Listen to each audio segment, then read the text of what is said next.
Kristen Lukas. I am the Director of Conservation and Science at Cleveland Metroparks Zoo, and I was the first chair of the Safe Gorilla program. My name is Jess Phillips. I'm at the Maryland Zoo in Baltimore, and I am the Director of Animal Facilities here, and I've been working with Safe African Penguins since its inception. Hello, I'm John Rossi. I'm a touring drummer with a passion for animal conservation. When I'm on the road, I spend as much time as possible visiting zoos, aquariums, and conservation organizations. Now, I want to share those places with you. I'll be talking to keepers, vets, conservationists, anyone who can help me in my mission of connecting my people to animals through their people. Join me on my Rossifari. Hi, hello, how are you? Welcome back to the Rossifari podcast. All right, y'all, it is time for part 2 of our look at the AZA SAFE programs as we celebrate the incredible milestones of SAFE turning 10 years old and having launched 50 programs, which is absolutely incredible. So last week, we had a couple of bigwigs on the podcast from the main headquarters of the AZA to give y'all an overview of what SAFE programs are and the history of the programs and the impact that SAFE in general has had on conservation over the last decade. But now we're going to get into the nitty-gritty. This week, you are hearing from one of the people involved with the Safe African Penguin program and one of the people involved with the Safe Gorilla program. And of course, they're being interviewed by me, a person involved with the Safe Red Panda program. So we talk about our 3 different programs and the impact that the other 2 are having out in the field right now. And also what it's like for all 3 of us to have gone through the setup process or the joining process and just all kinds of good stuff. There is a lot of really fun talk about conservation in here, but there's also a ton of really cool, fun, zoo nerdy stuff and just all the stuff you come to love. Both of my guests are very involved at their facilities and they're very good facilities. So we do talk some about that as well. So we are going to get to that in just a moment. But before we do, quick reminder, make sure that you hit subscribe so you don't miss any of my Tuesday interview episodes or Friday Zoo News episodes. Make sure that you are following along on the socials at Rossifari, on TikTok at Rossifari Pod. And hey, you can even support the podcast by going to patreon.com/Rossifari. And for as little as $3 a month, you too can support the podcast. Good times. So with all of that said, let's go back to our celebration of SAFE.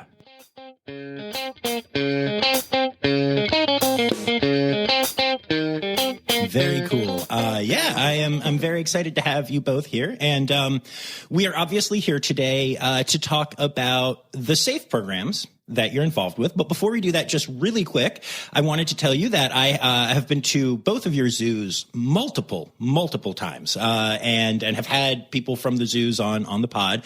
And I really love your facilities, like a lot. And Jess, when I got to I was at AZA when it was in Baltimore and got to go behind the scenes at the African penguin habitat and wow, what an incredible facility. And as somebody who I volunteer at Aquarium of Niagara and work with our penguins, I was blown away by what I saw there. So very cool. Thank you. Yeah. Thank you. It's we're very proud of it. I used to be the manager of that area, so was actually involved in the whole inception of the facility and moved the penguins from our old facility to there. So it's been very successful and, it's still one of the best exhibits ever, I think. It is stunning. And it is one of my favorite places in your zoo, although it's about to be taken down a notch because I am a huge red panda fan and y'all are about to break ground on your new red panda habitat. And I'm really excited for that. So, very cool stuff. And Kristen, I know that y'all are breaking ground or have broken ground, on a bunch of new, your new area for the primates. And I'm sad to see the rainforest go short term. I miss it already. My favorite place at the zoo, but I can't wait to see what this all becomes. It's going to be amazing.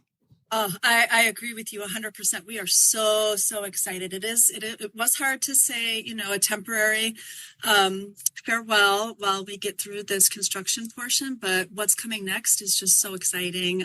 First and foremost, for our orangutans are going to have a beautiful outdoor space. And then after that, we will be working towards our new gorilla facility. So lots to look forward to. And we can't wait to be able to welcome you back and anyone else who wants to come and see not only all the great work that we do for conservation of these species, but of course to see the animals up close and get to enjoy them face to face. Absolutely. It's going to be fantastic. And I'm sure I will be there to check it out when both of the new areas open up. So, yeah. But enough about this zoo stuff. Let's get to the SAFE programs. So, Jess, can you tell me about what your involvement started out as with the African Penguin program? Sure. So, I'd actually found out about Safe African Penguin. I attended the International Penguin Congress in Cape Town, and they did a talk about it there. And I was like, oh, that's something I'd like to be interested in doing. And one of the positions open was coordinator for the project that was based basically on disaster response, so oil spills, disease control, things like that. So I applied for the position and was given it, which was great. So I've spent a lot of time working very closely with SANCOB in South Africa, doing a lot of work in that area. It's been very successful. It's actually bloomed into a huge, big deal, which I can talk about later if you like. But, there's another huge project that's come off this smaller project that, we're very proud of too. Very cool. And Kristen, go ahead and give me kind of your background getting into it all. Well, we had seen the first 4 SAFE programs get up and running, one of which was African penguins. And it was really exciting to see zoos coming together and really trying to identify, where is that sweet spot between what's needed for conservation and what zoos have to offer. But we could tell because of the different, safe species that were there, that there were many different ways to go about this. So we knew right away, a bunch of us who had been active in gorilla conservation, that we wanted to try to propose something. So we were one of the first programs where they reached out to zoos and said, let's have these be kind of zoo-led. So Cleveland Metroparks Zoo and WCS Bronx Zoo decided to come together and kind of get started. So we brought together some of the folks who were actively engaged in supporting gorilla conservation, in particular, Tara Stawinski, who is currently the head of the Dian Fossey Gorilla Fund. She and I had collaborated on some research looking at how zoos support conservation for gorillas and what does that look like. She also had started the Ape Tag Conservation Initiative, which was a way to get zoos to move away from doing those small one-time donations and instead to make larger commitments over time. So we already had some momentum going into the idea of a SAFE program based on this leadership that had already been out there. So I was thrilled to be able to kind of take it to that next level. Very cool. And I'm really curious. So obviously, I'm coming at this from the perspective of somebody who is helping out with the launching of a SAFE program, Red Panda. And unlike y'all, who started off with some of the early ones, I believe we're the 41st program. And I know that a lot of things have probably changed and grown. And, a lot of what y'all did has probably led to what we have to do, which I could either thank you for or shake my fist at you for. But I'm curious what it was like Kristen, really helping to launch this from like the AZA perspective, working with the AZA and figuring out what the program looked like. What did you have to do to launch this program? Well, first we had to decide what we wanted to focus on because, people love gorillas and there's a lot of different zoos, people throughout AZA who have provided great support for gorilla conservation over the years. So the first thing we really had to do is put our heads together and use the guidelines that AZA had provided to develop priorities. There's 4 subspecies of gorillas, and all of them at the time were considered critically endangered. And, that provides a wide opportunity. At the same time, we wanted to make sure that we were doing something that would have impact. So the first thing we really had to do, it took us quite a while, to be honest. We had to have several working meetings where we were really looking at what the needs were, who the potential partners could be.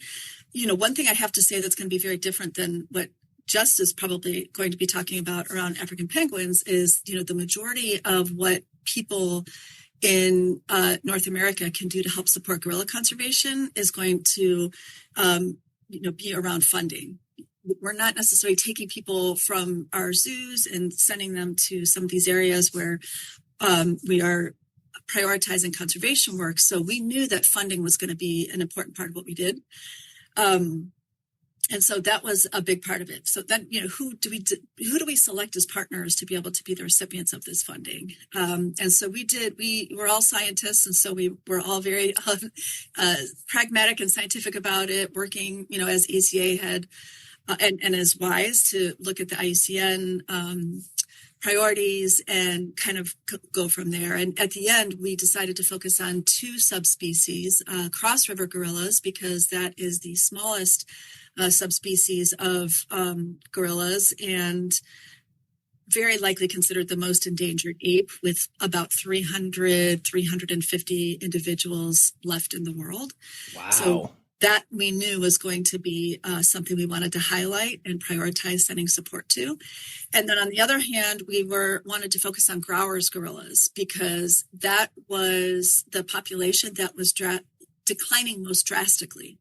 And at the time we were getting this started, there was a reported 80% decline in a 20-year period for this population. So we knew we really wanted to step in and use whatever resources we could to help kind of, stop that decline at that time. So those were some of the most challenging things for us right up front, was just developing some alignment between different people. And finally, one other concern was that there were many of zoos perhaps supporting Western lowland gorilla conservation that we felt was excellent work. And we really wanted people to continue doing that work. And even though it wasn't going to be one of our priorities, we were like, yes, keep going. So we do kind of look at the overall support for gorilla conservation, but we have these 2 high priority projects that we're most, focused on supporting. That's very cool. And was there any concern about the fact that, these are not gorillas that you're going to see in AZA facilities? So is it harder to get people to care about gorillas that they maybe haven't seen as opposed to all of the ones that they come and see and love? It hasn't proven to be a problem at all, fortunately. They look very similar especially to the average guest that we might encounter at our places. And I think people are very easily able to understand that the highest priorities from a conservation standpoint, were what we had designated, and that, they can really begin to understand gorillas as a whole based on what they're seeing, in front of them at their zoos. Very cool. That's awesome. And Jess, I know that you said that the program was already up and running when you first heard about it, but what was your experience like joining the program? Being one of the first programs, so history-wise, AZA picked 10 signature species to actually start safe off. So it was very much AZA run at that time. And really, they'd done a lot of homework, done a lot of traveling, and came up with some areas that really we wanted to focus on as far as conservation for these penguins. So it was more of a case of here are the projects, you guys run with it. And, meanwhile, we're going to be kind of managing the whole program. And that went pretty well to start with, but then AZA decided to change its course, which was, I think, the right move to do, and make it actually zoo-led. So, actually people from the zoos and aquariums and membership actually led these programs. So it did cause a little bit of trouble for us to really kind of stop and then really come back and figure out where we needed to go with things. For me, coming into it, the biggest thing I needed to do first thing, and I think probably everybody has to do, is develop relationships and, partners actually from people who are actually there with boots on the ground. I don't think there's anything more important in this whole thing than to have the right people that you're working with. As far as the people I had to work with, I'd already developed a bit of a relationship with Sandcob, which is an organization that does a lot of African penguin and seabird rescue.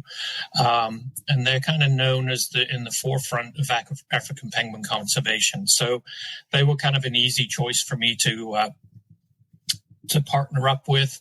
And I worked with their manager of disaster response, their oil spill response manager, to develop a program to really decide how we wanted to move forward.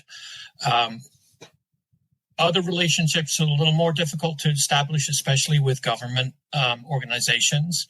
South Africa is very unique with their penguin colonies. They have several different governmental organizations that are in charge of different colonies, from anything from actually, sand parks, which is the national parks, to Cape Nature, which is the Western Cape State Parks.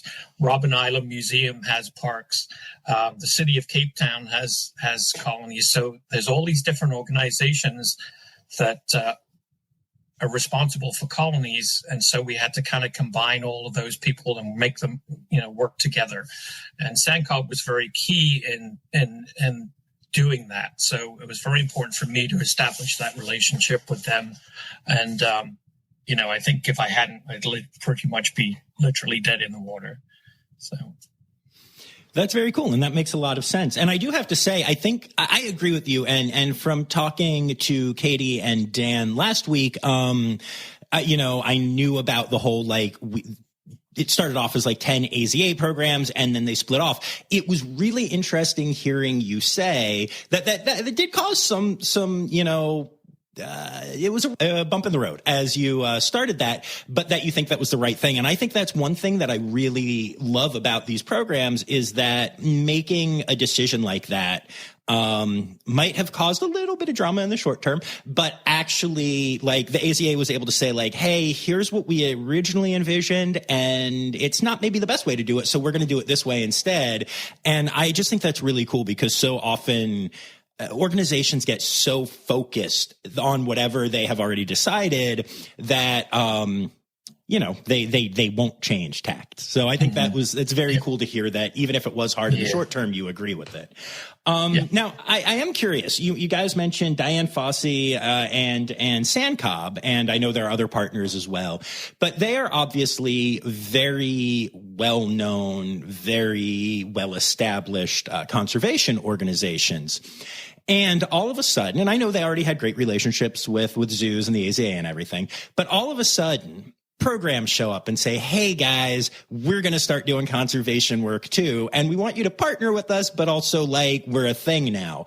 Was there any challenge or concern from those organizations, or any kind of maybe feelings of I don't know, are they, are you guys intruding on our space? How, and if so, how did you navigate that?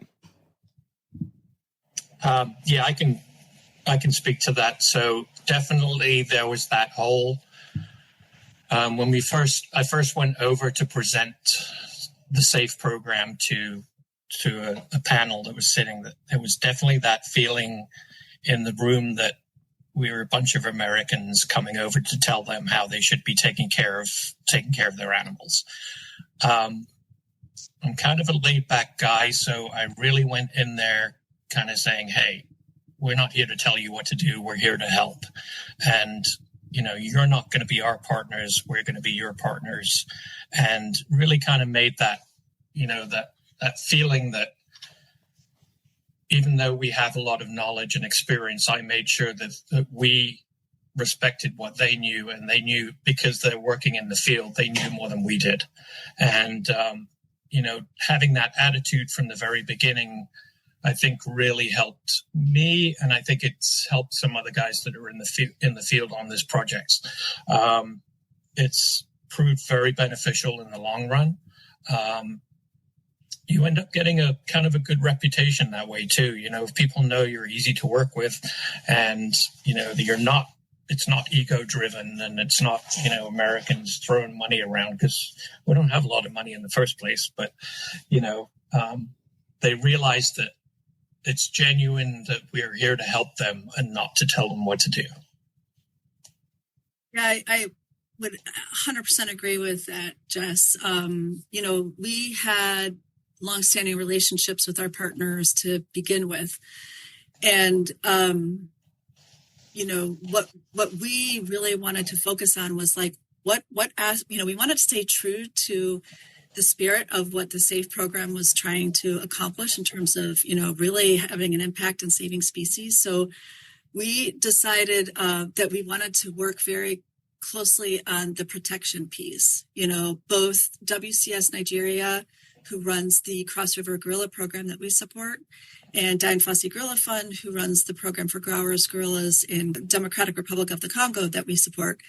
Both of them have very robust interdisciplinary approaches to conservation, as you must, right? So there's parts of it that are related to, potentially advocacy, community work, education, livelihoods, and in both cases also direct protection, capacity strengthening, all of it. And so we knew that the amount of money that our zoos and aquariums were going to be able to come together and provide wouldn't be enough to take on a whole new landscape or to, really have a change like that. But we wanted the funding to really be targeted towards protection so that, we could tell that story and make that direct connection for people that, when you are coming to a zoo and supporting the zoos that are our partners in this program, you are directly contributing to the protection of individuals in the field. So you go to Cleveland Metroparks Zoo and you meet Freddie, our amazing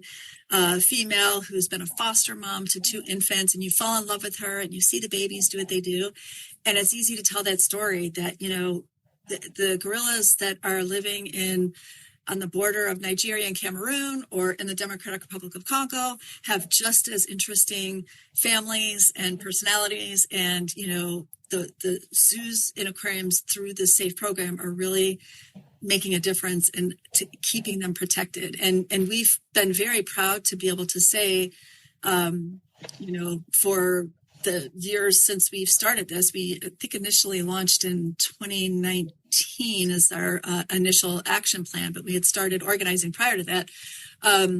There have been no gorillas killed in the sites where they're being protected. So we feel really good about being able to tell this story about, protection. So I think the challenge with the partners and how we communicate is to make sure that people understand that we as the SAFE program are not taking credit for all of the work that these partners are doing, even though they are very generous and often say, hey, you're with us, you can talk about it all. We want to be very respectful of, we are playing a role here, but, it is these respected partners on the ground that have been there, that are integrated with the communities, that are the people that are leading the way, and we are here to support them. I just want to add that once again, with our program being one of the first, the AZA actually did it right by sending a team over to South Africa and to fact find and talk to the people on the field and say, hey, what are the priorities? What are the needs? What are the threats? And then they developed projects from that. So it wasn't, from the very beginning, it was one of those things where they knew that, we were coming to help.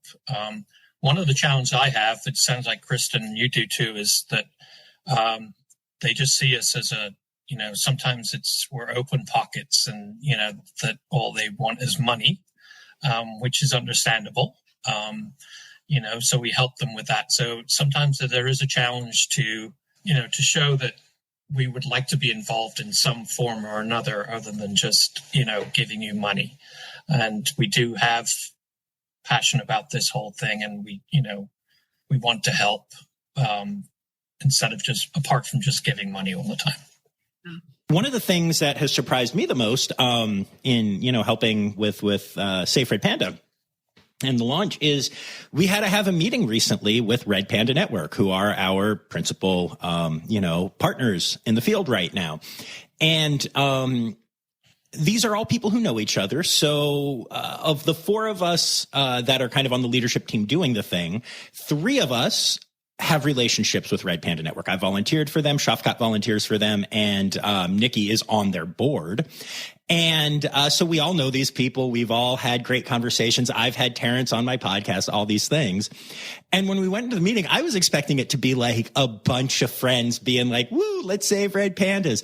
And oh boy, did they have questions. And like, rightly so. They are boots on the ground, and they are, it's everything that you said. And their first thing was, well, we need money. Let's get money. And I was like, oh, okay. And then as we went into the conservation work stuff, they had a ton of questions. And even when we got to just like social media stuff, which is kind of the thing that I'm in charge of there, they had questions and thoughts and wanted to make sure that we wouldn't be pulling focus from their work, and all completely fair.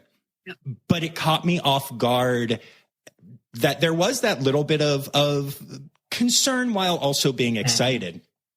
And I thought navigating that was really, it might have been the thing that I found most interesting so far in doing this. And of course it was all great and we all love each other and it all worked out.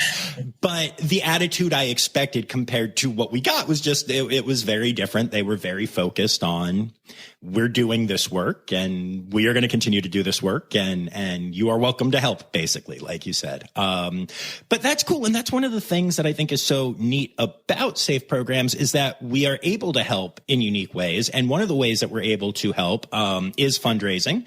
We can make people care about these animals. And Cleveland Metroparks has had, like you said, multiple foster stories. I thought the story with Fort Worth in particular, and even just how when that baby went off, to Cleveland, all of the posts were joint posts on social media and stuff. So like the Fort Worth community still got to feel involved, and it was still coming from both zoos and stuff. There's so much beautiful stuff. Obviously I'm in love with the work done at AZA facilities. That is why this podcast exists. But yeah, and you cannot go to the Maryland Zoo and not go into the area where you can see the penguins swimming by and not fall in love. So like that is one of the things that AZA facilities help with conservation. But another thing is bringing expertise of the staff, vet staff and keeper staff and all of that stuff. And I was wondering if either or both of you might have an example of how your SAFE program has been able to share that expertise or help in some way based off that experience. I'm going to turf this to Jess because, as I mentioned before, the incredibly talented animal keepers throughout AZA who care for gorillas, have so much to offer to the care of gorillas. But the conservation programs that we are supporting are completely separate from that. So we'll talk more about how we do partner with the AZA staff and all the talent that's there. But I think from the animal care side, it's probably, Jess, this is your story. Okay. So, one of the things that immediately comes to mind is our SSP has worked with SANCOB especially to really find out what their wants and needs are. With us having a pretty large population of penguins here, what we can do to help them as far as research is concerned. And we've done quite a few studies now using our veterinary staff and our keepers here related to the penguins in South Africa. The latest one we just done is finished a pharmaceutical study for avian malaria. So it was very time consuming and pretty costly for us to do. But the results, we were trying to find out how long medication lasted in the system. So when they put birds back out in the wild, they kind of had an idea of how protected they would be. So we've done a few of those kind of studies before. I would say probably the most successful thing, obvious, it would be our program is an artificial nest program. So Kevin Graham works at the Dallas Zoo, and he's kind of one of those genius type guys, who's just can think of anything. And he was tasked to design artificial nest boxes for the penguins. One of the challenges they have is habitat loss. So he came up with some different designs, and after a couple of years of tweaking, he's come up with this amazing ceramic design that kind of expels heat, doesn't keep the heat in. Temperature-wise, it matches almost exactly a guano nest that penguins live in. And now there are a couple of thousand of these nests placed around South Africa, and we actually just put some out in Namibia too. So something like that would never have happened if it wasn't for him, spending so much time and effort in trying to figure out this and making partners with different companies who would help to design these things, the material for it. So, that was a huge impact. I think, we do send staff to SANCOB to help them in different situations. But I feel like even though they're going with expertise, they are learning more from SANCOB than SANCOB is from them. In the past, we've sent staff over to help with oil spills. And, I've gone over to help with a couple of different disaster responses in the past. So, there's different ways that we can do that. But, those are a couple of good examples, I think, off the top of my head. I mean, those are some truly incredible examples. That's really awesome. And, you mentioned that y'all have a lot of penguins at the Maryland Zoo. So just real quick, how many penguins do y'all have? Right now, I think we have 116. Wow. I can't. We have 13 in our colony, and it is overwhelming at times. And I have been pooped on and bitten. And so I cannot even process those numbers. It's pretty amazing. I managed that area for over 10 years, and I can't give the keepers as much credit. I could never give them enough credit. I mean, they know those penguins, by sight, even just without having to look at they have colored tags to identify them, but they know them. They get to know their personalities and know they look different. And it's just amazing. And, we end up sending a lot of our chicks to other zoos and aquariums around the country to help with the breeding. And we also receive birds in. So, we're very proud of the fact that we're such an important part of that. We're the second largest colony colony in the world after Artis Zoo in Amsterdam. And actually, I met the guy who runs that program not too long ago and told him we have kind of a RSSP coordinator. Jen has this rivalry where she's got to be number one all the time. So she's always trying to beat Artis and make sure that we have more penguins than they do. Oh my gosh. I love that so much. I literally can't even process that number. I mean, I know what you mean. Like I said, we have 13 and we get to know them all really well, but it's 13. 116 is so many more than that. I am blown away. I know that's not a safe thing, but I had to throw it in there because I knew the number was just incredible. Yeah. Now, Kristen, you mentioned, earlier on in the interview that, you don't send keepers off to work with the gorillas and stuff. That's not really the kind of thing you do.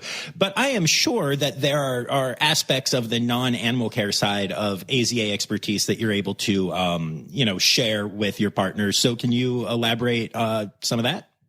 I would love to. And one one of the greatest groups of supporters that we have are animal keepers, often through AZAC chapters. So the American Association of Zookeepers, has their multiple chapters around, and our Safe Gorilla program has received donations from fundraisers that AZAC chapters have held, and that's always wonderful. I have personally spoken at our Greater Cleveland AZAC chapter event, Grapes for Gorillas, and that raised a great deal of money for the program. So, there's ways for people to get engaged, but I think people understand the situation for gorillas and what we're talking about. So they do understand that the connection that we can make primarily is through the funding. I also want to give a shout out to one of the animal keepers from the Cincinnati Zoo, who has been raising funds through initiative called Weights for Apes. And year after year, they use weightlifting and have a competition, and from that raise money, and that money comes to the Safe Gorilla program, and then we send that directly to the field to help protect gorillas. So it is a really great way to get people engaged in different ways. But I think probably our most notable way of people getting involved is through our public engagement campaigns. So we have both celebration and support around World Gorilla Day, and I have to brag a little bit. When we were first getting started with the SAFE program, Tara Stowinski and I were kind of thinking about this. Well, our animal holiday should be part of this, and we looked, and lo and behold, there was not yet a World Gorilla Day. So we took it upon ourselves to make one. And it was because of this initiative and getting things rolling with SAFE that we were able to get all of our different partners on board, and we were able to launch the first World Gorilla Day in 2017. So that was pretty exciting. And a way now to get a lot of people just to be thinking about gorillas, sharing videos on that day about what gorillas mean to them, raising awareness, all that good stuff. But our public engagement campaign is called Gorillas on the Line. And this is something I'm incredibly proud of. And in fact, we just sent out the launch email yesterday, I believe, for the 2025 campaign. And Gorillas on the Line is our cell phone and small electronics recycling campaign. And the idea is to connect, people who have cell phones, these wonderful, amazing mini computers in their hands. The minerals coltan that is found, deep inside is mined in areas where gorillas occur, and other wildlife, of course. And so our entire goal is to help provide that connection for people once again, making people feel like, we're not so far away from the gorillas that are on the other side of the world. And there are things that we can do to support their conservation, to support their protection, and to be more sustainable with our use of resources. So our campaign lasts from February 1st until April 30th each year. And we have a wonderful partner in EcoCell that helps us. And I'm double checking. I want to make sure I get the numbers right here. So in 2024, we had 49 institutions collect 18,582 devices. And through that, they raised $12,468 for gorilla conservation. So what happens is those funds, now a zoo can take their own funds that they make from recycling and do whatever they want with it. But many zoos choose to work through EcoCell, and they then send the money to our SAFE account, and that money then goes off to our two partners. And this year in 2025, we're hoping to raise 25,000 devices. And it's a way to continue bringing in more people, helping people find a space that they can make for themselves in the, gorilla conservation landscape that's above and beyond just, finding money and delivering money. So it's great. It's really been a wonderful initiative. And I cannot say enough about our public engagement team. We have people on our steering committee who are the educators and the inspiration behind all of this. And they are amazing. They are the ones that keep this program going, and they continue to find new people to get engaged. And it wouldn't happen if it weren't for SAFE being in place, at the start. So it's been a wonderful way to get people more involved.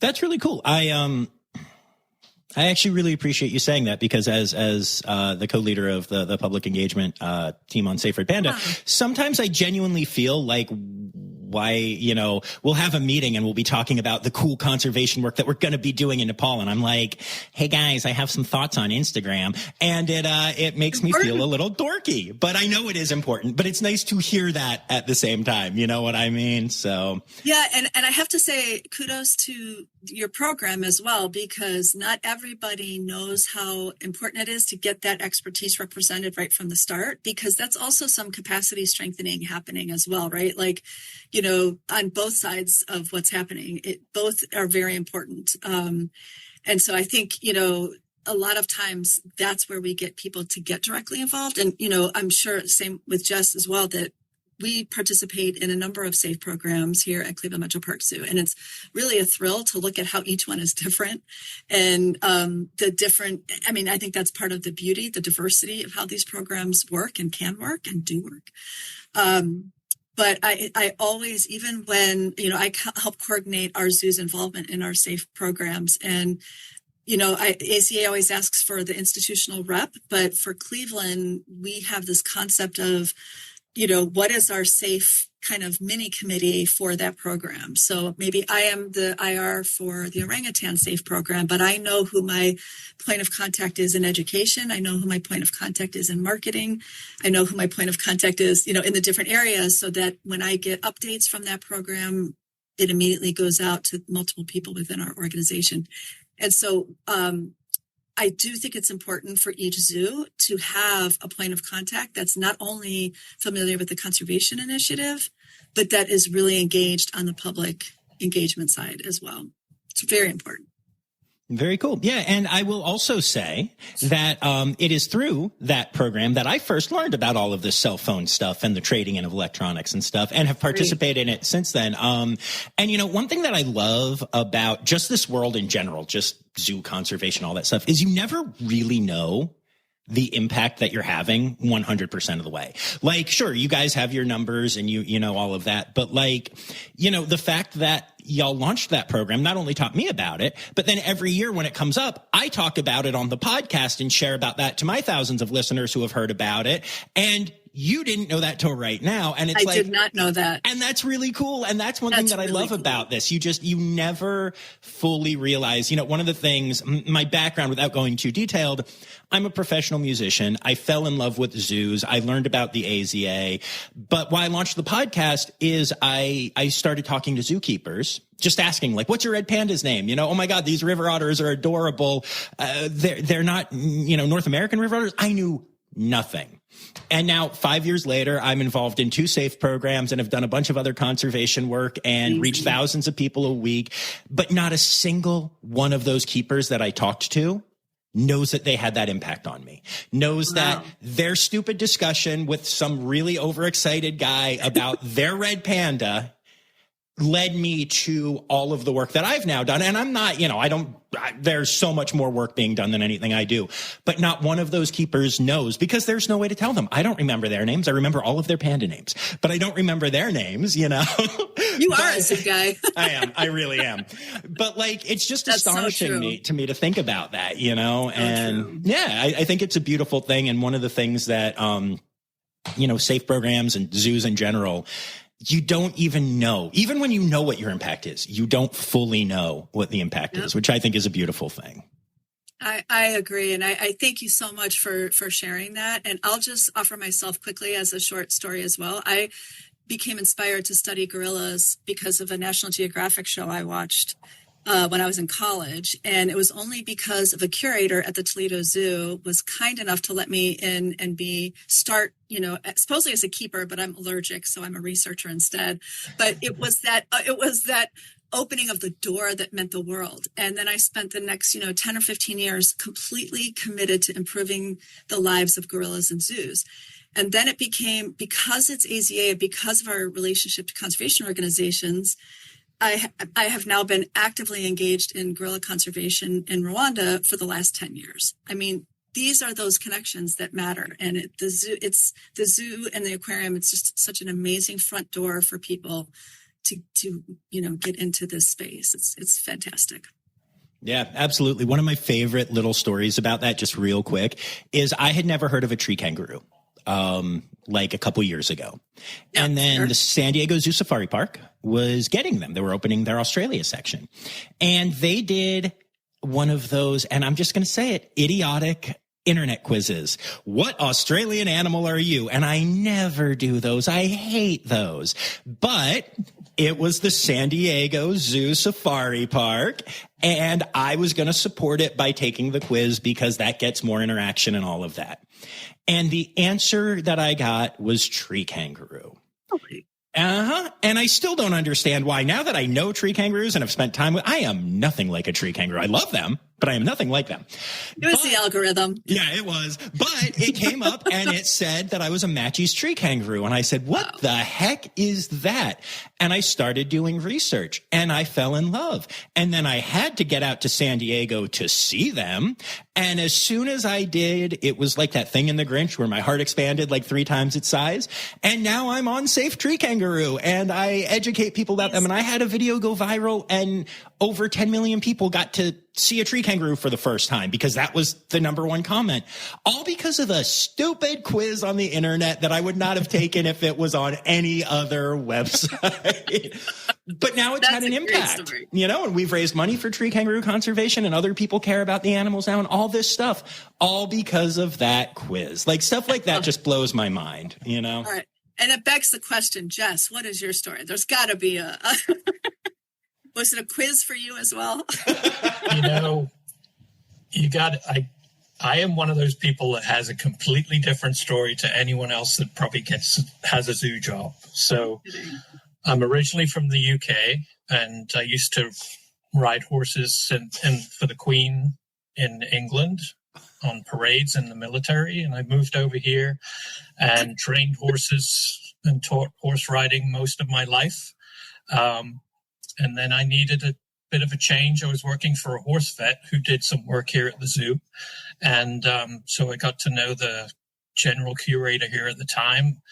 And I was finished that job and I was I ran a sheep farm for 3,000 head sheep farm after that for 5 years. And after that closed, I was looking for something. So Mike, who was the general curator at the time, said, hey, you can come and work for me. I can give you can either work with chimps or penguins. What do you want to do?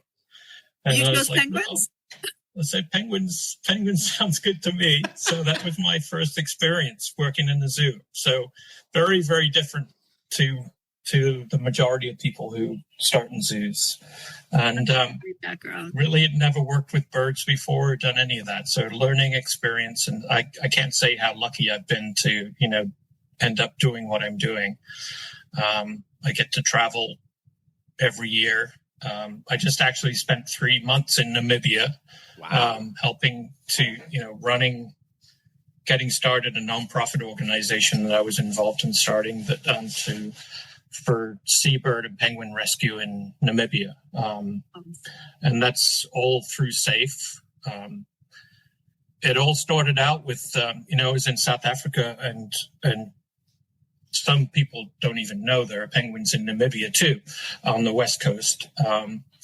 And so I just managed to ask somebody, hey, so, you know, we're doing all this work in South Africa. What's going on in Namibia? And everyone's like, well, I don't really know.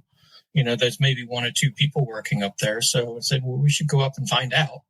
So a friend of mine actually gave me some funding and I took 2 people from SANCOB up there and we met with different government people and, you know, locals who had some interest in things. And one of the people that I met with was somebody who's on the environmental team of De Beers mining company. So Namibia is all about diamonds, you know, and a lot of the penguin islands are actually offshore from these restricted areas that are run by De Beers.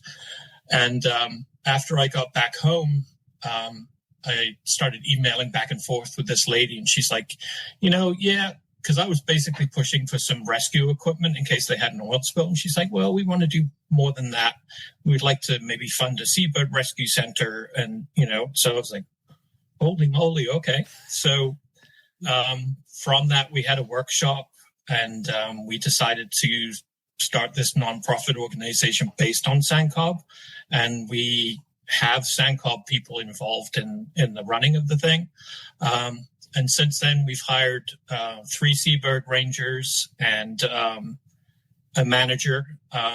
And we were about to hire a director, and she decided not to take the job the day she was supposed to start. Oof. So they were a little desperate for help.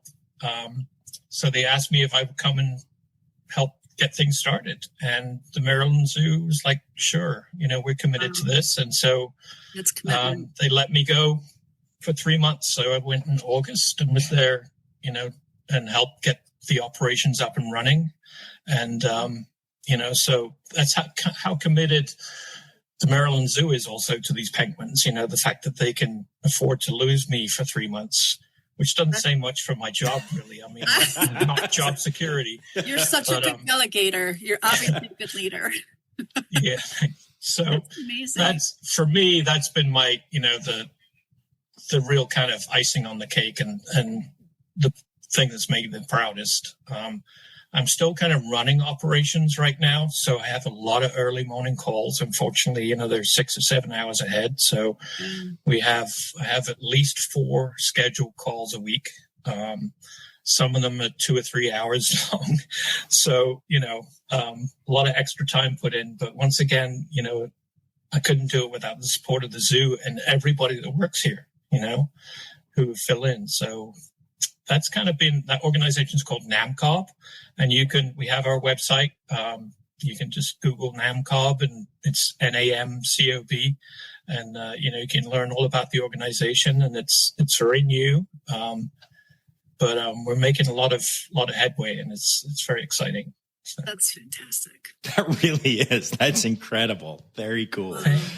Yeah, it just happened. Once again, it was one of those things where you meet people and develop relationships, and, it just blossomed from there. And, it's so exciting to be involved with it. I'm on the board of directors, and, just, so I have a lot of, so personally for me, it's more my management skills are the things that they need, and my organizational skills. There's something they were lacking. We've had a lot of expertise from SANCOB training the rangers. We sent our rangers to SANCOB to work with them and learn how to handle birds, because we do have a small rehab center while our large center is being built. So our rangers are actually rehabbing birds. They have regular contact with SANCOB, weekly calls with the vet staff and the rehab staff. And, we wouldn't be anywhere without them. And SANCOB's dedication to, conservation of penguins and seabirds has been, a real asset to make it happen. So yeah, our plans are all finished for our seabird center, which will be able to hold up to 100 birds, penguins and flighted birds. And we had the property donated to us. So, it's very exciting. So yeah, it's been great. Wonderful. That is really cool. And actually, along with just how cool all of that is, and congratulations, that really is. It's also, this is such a cool, seeing both of you at the same time is such a cool thing, because Jess, as you were talking, Kristen was like your face, Kristen, was just like melting with excitement. You're so excited. It's so genuine. I know. It's so cool. And the thing is, here are 2 safe programs. I'm safe right now. I'll throw myself in 3 safe programs. Yeah. And we don't even know about all the work that's being done program to program, because they are so independent. But then when we are able to talk, when we get together at conferences or now or whatever, then we just get to celebrate each other's wins. And I think that is such a cool way to handle it. Going back to what we talked about at the beginning, how originally it was all AZA will run everything. But now that it's all independent, here's somebody from Safe Red Panda and somebody from Safe Gorilla getting inspired by someone from Safe African Penguin and hearing this stuff for the first time. And it's a really magical thing. I think it's really cool. So, yeah, thank you for sharing all of that. I agree. I just have to say, I think one of the things that really resonated for me that you were saying, Jess, is that you were able to match your particular skill set to what was needed. And my involvement in the gorilla conservation work with the Fossey Fund is in Rwanda. And it's around my background as a scientist and as a teacher, things like that. And I never in a million years thought that would be of value in gorilla conservation. Never in a million years. And it was only because of all of these relationships that it became clear. And it's so wonderful. Yeah, and it's definitely interesting because, like I said, I didn't know much about penguins, especially 2016 with Safe African Penguin. I'd only been working at the zoo here for 3 or 4 years. Yeah. So, so I knew I was going in there not knowing much. And I think that was probably helpful that, I wasn't one of those people that knew everything. Yeah. So I wanted to learn, but definitely that skill set has definitely helped me, working with people and kind of organizing and coming up with, problem solving, things like that. There's other people that can do all the research work and, do that, this and that. So you're right. It's like, where do you fit? What can you do to help? And same for you, John. I mean, truly, when you were talking about the skill sets you bring to the table with engaging people, I mean, look at what you're doing right now. This is phenomenal that you are able to reach an audience with these messages that otherwise wouldn't get to hear them. And you bring your unique lens, and I'm excited to see what Red Panda Safe does from a social engagement perspective. But it's so key for what we're doing, and it's delightful that we can all contribute our strengths in these ways. Thank you. Yes. And I agree. I think the coolest thing is we've got a scientist who was like, how can I help? Can I really help? There were some questions there. And we've got Jess, who didn't know much about penguins, but turns out is a great leader. And then we've got me, I guess, social media guy who actually, I don't even like social media. That's a whole separate conversation. And all three of us at some time were like, well, how can I help? And it turns out we all can. And that's such a great message for everyone listening. It doesn't matter what you're skilled with and where you're at. If you want to help with conservation, you can, whether it's through SAFE programs or through any of the partners or just by going to your local AZA facility and volunteering or whatever. All three of us on this episode right now are people who at one time or another felt like we were probably not really equipped for what we were doing. And now we're doing the thing and are damn proud of the work that we're doing. Yeah. And that's very cool. Amen. So we are near the end of our time, but I do have to ruin all of the love by ruining it with some gross stories. So it is time. It's time now, don't you know? We've come to the end of the show, but there's one tale left to go. You're gonna laugh and say, oh no. It's time for the Rossifari poop story. Well, first I was thinking about this because yesterday I was walking through Penguin Coast and I got pooped on by a flock of Canada geese, which was pretty gross. But I think one of the grossest things for me was there's a island in Namibia called Mercury Island. It used to be a huge penguin seabird colony. Unfortunately, there's a lot of issues going on there. But last year I went there to help do the census. Mercury Island is basically a rock in the middle of nowhere. There's no flat surface on it whatsoever. It's all, nothing less than 30 degrees, I think. And it is covered, every inch of it is covered in guano, penguin and bird poop. And if you've ever walked on penguin poop, bird poop, 6 to 8 inches of the stuff, it is absolutely disgusting. And one of the people I was with said, there's no point in wearing shoes. You just got to go barefoot because all this stuff just sticks to your shoes. And I was like, yeah, right. I don't believe that. So I started out had a pair of Teva sandals, and within 2 minutes, I had like this much, 2 or 3 inches of poop stuck to my shoes, and it weighed tons. So I ended up taking my shoes off and just walking through this squishy, gross, just disgustingly smelly stuff for 2 or 3 hours, climbing up the side of this mountain and slipping everywhere. And so, yeah, that's it. That's a good one. That is a good one. Oh, gross. I like it. Yeah, Kristen, what do you got? Well, like a mother loves her children. There's nothing gross about gorillas, in my opinion. I'm just going to start there. They burp, they fart, They do it all, and I find it all just positively adorable. But I guess I would share that you may not know that I am an expert on abnormal behavior that gorillas are known to do in human care that's never been reported in the wild. But, they regurgitate their food often, and then they reconsume it. So I'm going to hold back from describing, how well I can differentiate between different types of regurgitant, all of the different ways that they can do it. And instead, I want to just end on a really positive note, which is a shout out to all the work that's being done to help understand the behavior and why and how we can help alleviate it. I guess a follow-up to that is we've done some amazing research at Cleveland Metroparks Zoo where we've changed their diets, the gorillas' diets over. Basically, we don't feed them primate biscuits anymore. It's all natural food. And it's wonderful. The results that Elena Less found when she did this research were amazing, with one exception. For some reason, when the gorillas switched their diet, they started to increase another undesirable behavior, which is coprophagy, or eating feces. So it's a delicate balance of gorilla behavior research that we are walking on right now. We're not sure why that happened, and we're still continuing to study so that, ultimately we hope to eliminate the behavior throughout all zoos so that no one will ever have to watch it again. But that's a little bit of a party story there. Amazing. Awesome. Well, thank you both for taking the time to do this. I really appreciate it. Thank you. Thank you. It's been a pleasure. And keep doing your good work. I will.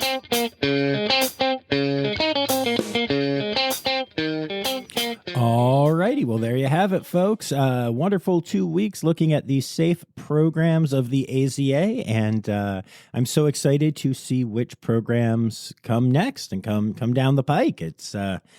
It's cool to know that this is not just a really important and exciting conservation initiative, but it is one that is going to continue to do the thing and grow and get bigger and have more of an impact. And very cool to be able to share that with all of you. Now, before I go, I do need to take a moment to say thank you to all of my patrons, especially my Red Panda level patrons, Dr. Laura Schenk, Dr. Stephen Williamson, Barbara Bennett, Jenny Owens, just here for stickers, Melissa Reed, and Kevin Williams. Thank you all for your support. We'll be back on Friday with some zoo news. I'm heading up to Vermont for some gigs soon, so I've already been talking to some New England facilities about getting the ball rolling with some interview stuff up there. So, lots of good times ahead. Glad y'all are here. Glad y'all are having a good time. And don't forget, friends, the word credits backwards is Steiderk. The Rossifari podcast is produced, hosted, and engineered by John Rossi. Editing and fact-checking by John and Dr. Zoe Rossi. Our theme song is Sevens by Nathan Burke, performed by Nathan and John. Interrupting John theme and additional voices by Taylor Isaac Gray. You can reach John directly on Instagram and Facebook at Rossifari or by email at rossifaripod@gmail.com. Rossifari is part of the Daydreamer Media Network. Now, stop listening to me and go visit a zoo.